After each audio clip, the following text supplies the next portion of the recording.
अस्सलाम वालेकुम नाज़रीन और सामाईन, मैं हूं आपका होस्ट शमशेर मुनीर।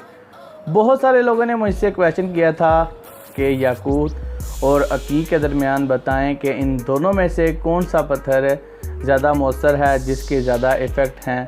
क्योंकि बहुत सारे लोग जब पत्थर खरीदते हैं तो वो कंफ्यूज होते हैं कि वो अकीक पहने या फिर याकूत पहने। सो आज की वीडियो में मैं आप लोगों को इन दोनों के जो महसूस फ़ायदे हैं वो बताऊंगा, जिससे आप लोगों को गैस हो सकेगा कि आपके लिए कौन सा स्टोन सबसे बेहतर है। अकीक पत्थर इंसान की ज़िंदगी में खैर व बरकत लेकर आता है। याकूत भी इंसान की ज़िंदगी में खैर व बरकत लाता है।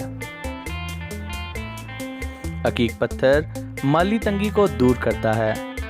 याकूत पत्थर दौलत को अपनी तरफ बहुत ज़्यादा अट्रैक्ट करता है। जो इंसान याकूत पत्थर पहन के रखता है, दौलत उसकी तरफ बहुत ज़्यादा खींची चली जाती है।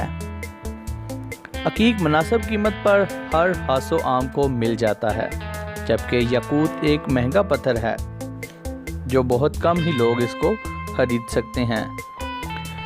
याकूत मोहब्बत को बढ़ाता है। मोहब्बत करने वालों के लिए याकूत एक बेहतरीन पत्थर है। अगर मियाँ बीवी दोनों ही याकूत पत्थर पहन के रखें तो उनके दरमियान मोहब्बत रहती है। अकीक पहनने वाले से लोग मोहब्बत रखते हैं। याकूत पत्थर खुद एतमादी में इजाफा करता है। अकीक पत्थर इंसान की शख्सियत को निखारता है। याकूत पत्थर से जादू और तावीज़ का असर ख़त्म हो जाता है। अकीक पहनने से जादू और तावीज़ का असर नहीं होता।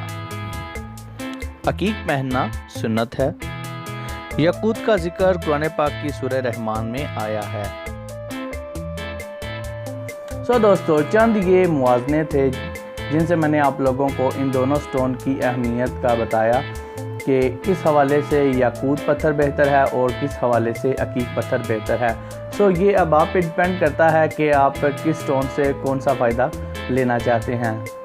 दोस्तों, उम्मीद करता हूं कि आप लोगों को ये वीडियो अच्छी लगी होगी, इन्फॉर्मेटिव लगी होगी। अगर अच्छी लगी है तो इस वीडियो को जाते हुए लाइक करें, कमेंट करके बताएं कि आपको ये वीडियो कैसी लगी। अगर आप मेरे चैनल पर पहली बार आए हैं तो इस चैनल को सब्सक्राइब कर लें। Thanks for watching. अल्लाह हाफिज़।